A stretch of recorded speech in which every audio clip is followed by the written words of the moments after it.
What's going on, YouTube? JT1 here, and welcome back to another Godzilla Fathom event screening reaction, if you will. So I just got done watching Godzilla 2000 on the big screen. This is the Japanese version of the film, not the U.S. theatrical release. That was one of the very few Japanese films that actually made it here over to the States. Actually was the only one in the Millennium era, I think, that made it theatrically here in the States, before obviously some Fathom events came along. But this is the third Fathom event I have been to, all at the same exact theater, apparently. So, which is a little bit interesting too, because like as soon as this was announced, like, ooh, I definitely got to go check this thing out. So Halloween's over, feeling a little bit of the post-Halloween blues, but trying to make the best of it. So I went to the screening here. It was kind of a weird experience compared to the previous two, because normally what happens is, like, the showing is at 7, they'll screen a fan film, and then you'll get right into the movie. This time, like, I got there like a few minutes to 7, and it seemed that they kind of already screened something. It looked like some behind the scenes stuff, which kind of leaves me a bit disappointed that they didn't say, hey, get here at like 6:30 or something so we can show you this stuff. But because like the last two ones where they played Tokyo SOS and Godzilla against Mechagodzilla, the Kiryu duology, they did something like that. This one was a little bit not as crisp and clean as those two previous screenings, because for one thing, they played the movie, and for the first 30 minutes of the film, I don't know if this was just at my screening or anyone else's, but the subtitles were like completely broken. They would work half the time. Sometimes they'd work and then they cut out, and then they work and then they cut out. And that kind of takes away a bit from the experience, because unfortunately I don't speak Japanese, and I know a few words, but I'm not really fluent in it. So a lot of the dialogue, granted, I'd seen Godzilla 2000 many times over the years, whether it's in English or Japanese, I still think this is kind of one of the few examples where I do find the English version to be like a little bit more entertaining, if you will, than the Japanese version. It's a little bit more tongue-in-cheek and stuff, which for some people they might enjoy, and some people is a little bit of a detraction. But I still quite enjoy Godzilla 2000 in that regards. But about 30 minutes into the movie, somebody like from like the theater comes in, they kind of fixed it a little bit, and then the subtitles are like now working through the rest of it. So that was a little bit of a critique from my screening. I don't know if anybody else had experienced that problems, but I get to watch Godzilla 2000 on the big screen. And yeah, I haven't watched this one in a bit. I think the last time I watched this was in the lead up to Godzilla vs. Kong. And after watching the last three Fathom events, I think the Godzilla against Mechagodzilla is still the best one of the three. I think this one's not quite as good as the Kiryu films. I think it's a little bit slow paced. It's like, it kind of feels a little bit slow at times. I do kind of like the lead character. Then you have like this kind of a-hole named Katagiri, who is just the biggest jerk.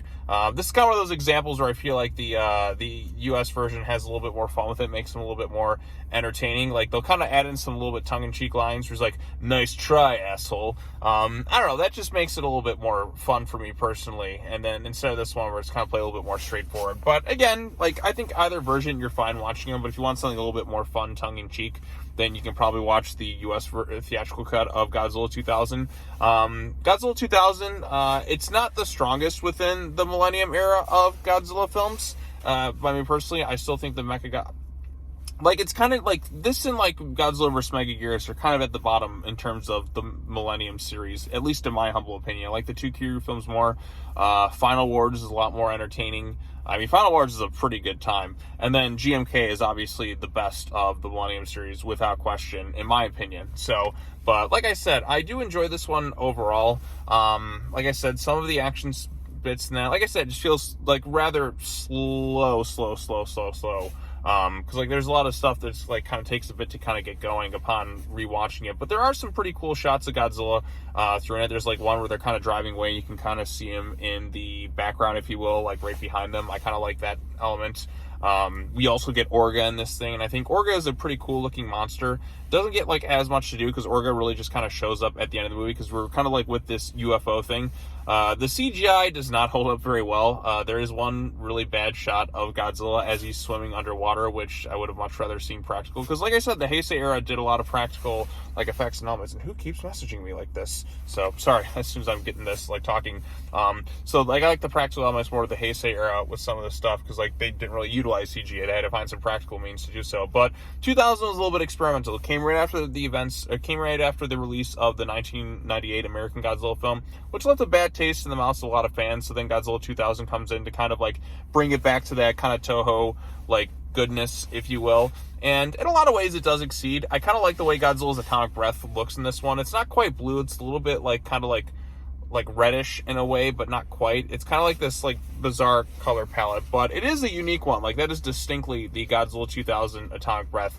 Now, in terms of Godzilla's design, this time around, I'm not the hugest fan of the Millennium Goji designs per se. I much prefer the GMK design, or the Final Wars design. I think is the best of the Millennium era. I don't know. I just like his mouth is kind of like stretched back so much, kind of like a crocodile in a way. And I guess there's some reptilian influences within Godzilla per se. But I don't know. Like maybe it's just kind of the way he's designed. I know some people really like this design. It's never been my personal preference. Like I said, I'm leaning more towards like the Heisei era designs, or kind of classic Showa. This one takes a little bit more of a different approach. Like this one feels like distinctly different from other eras of Godzilla. Kind of much like the 98 film was. Well, the 98 film is like the biggest drastic difference in terms of Godzilla designs. And then I think after that you got to go kind of like more towards Shin Godzilla. But you do get some expressions with him, like kind of like a few, like when he's kind of fighting the monsters and all that too. I like some of those elements, and like I said, I think the lead actor I think does a pretty decent job. It's got him and he's got his daughter, and they got a reporter who's kind of tagging along. There's a few kind of funny bits with them throughout. And Katagiri, like I said, the guy's such an asshole. I think my favorite moment in the entire movie is where he's smoking a cigarette and he's looking up at Godzilla. He's like, I've never been this close to Godzilla before. And then all of a sudden you get the iconic moment where he's like, Godzilla! And he just kind of screams the name. Obviously, it's a bit different between the English version and the Japanese. I do kind of prefer, like I said, it's one of those rare examples I prefer the English version where you just kind of hear him yell it, and you go, ah, like you kind of hear the scream in that. It just kind of makes it a little bit more funny for me. But there are some kind of cool moments with Godzilla where they get kind of up close and personal with him. You get to see like the effects like his radiation has on their equipment and stuff. So that stuff is all fun. And of course, like I said, the UFO element is kind of cool. It is nice to get a bit of a surprise monster in this scene with what Orga tries to do, like kind of like it tries to clone itself to Godzilla, and then it starts to try and eat him, but Godzilla's just like, go ahead, come on, is that all you got? And then he just like blasts him from the inside, and he just explodes all over the place. There's a couple kids in the crowd at the screening I was at, and they were quite enjoying like moments like that, and like that put a big smile on my face. I do remember when Godzilla 2000 came out way back when. I didn't get the chance to see it in theaters, unfortunately, but I do remember specifically renting the DVD and just be like, wow, this is like the coolest thing. It's like, look at it's Godzilla. And like I remember specifically having this specific get ready to crumble, I think was the tagline on it. So but yeah, like I said, I never got the chance to see it in theaters back then. I'm getting the chance to experience it now. Granted, it is the Japanese version, and yeah, the first 30 minutes, like having broken subtitles did kind of take me a little bit out of the experience. But like I said, I've seen Godzilla 2000 numerous times, so I know all the plot elements, I know what happens.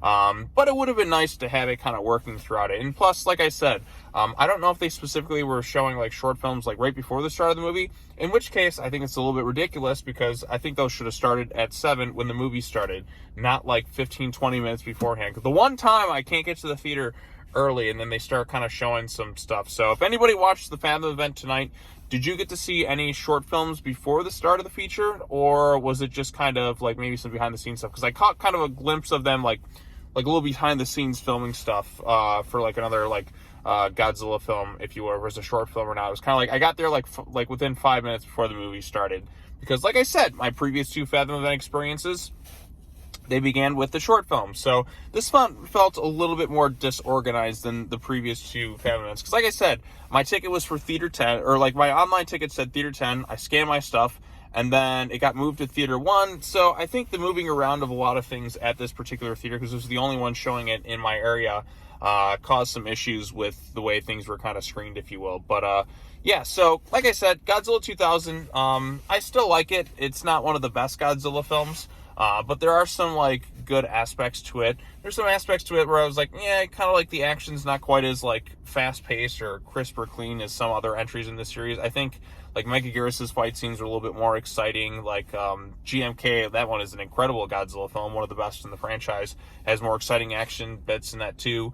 And then like I said, the Kiryu films are more exciting in that regards, and like the way they kind of build up to Godzilla in that. This one, like I said, it felt like a little bit lower energy upon kind of rewatching it. But like I said, I still enjoy Godzilla 2000. Not one of my favorites within the series, obviously, but like I said, I'm a happy camper generally with most Godzilla films, except for the anime trilogy. I've tried many times to get into that, but unfortunately I just can't. So, yeah. But anyways, that was my quick little experience watching Godzilla 2000 on the big screen for this Fathom event experience.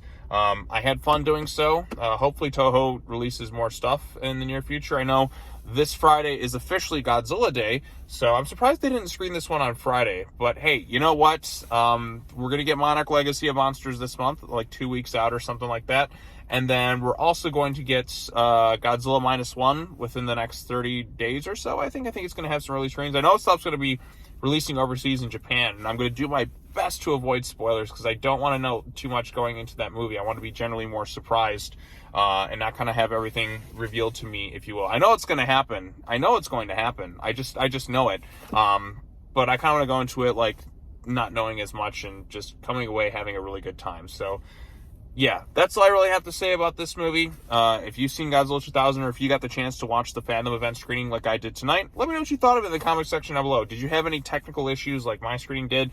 Did your short films or anything play before the start of the feature film? Because my showing was at 7 o'clock and they didn't play any short films at the start of 7. It seemed like they were playing stuff beforehand, but like I said, I got there a little bit, like only a few minutes before the start of the movie this time. So, yeah, I don't know. I guess I got to get there earlier next time. But then again, they should be playing them like at 7 when the movie starts instead of like beforehand, much like trailers and that too, because they did that for the other Fathom events. So, I don't know. This wasn't quite as positive of an experience as I had with the previous two. Like I said, Godzilla vs. Mechagodzilla was still the most fun of the 3 screenings that I went to, but I still enjoyed Tokyo SOS, and I still mostly had fun with this one too. So not really much riffraff or anything like that. I mean, outside of like the technical issues I had at my screening, which kind of held it back a little bit for me. But yeah, so Godzilla 2000, post your comments down below. Hopefully Toho does more of these things. Like I said, I only have what, 2 Millennium films left, or 3, right? I got 3 more left. We're at the halfway point. Keep showing these Millennium films in theaters, Toho. I want to see more of them. Show them more times throughout the year. Give me my Godzilla fix some more. So, I mean, it's cool to see a Godzilla movie on the big screen. I'm never gonna pass up that opportunity if I can get the chance to see one in theaters in some capacity. So, there's still a lot more I want to see, like in a theater at some point. Like, I would love to be able to say I've seen every Godzilla movie in theaters, but I don't know if that's ever gonna happen. Maybe if I go to G-Fest and like 100 times a year or something, like, I don't know. Keep screening them, Toho. Keep going with the Millennium area, and then let's go back to the Heisei, and then we can go to the Showa era or something like that. I would love to see some Heisei era Godzilla films on the big screen. I think it'd be kind of cool. So, yeah. All right, well, that's all I've got to say. As always, take care now. Bye-bye then, and I'll see you all in the next video. Peace out.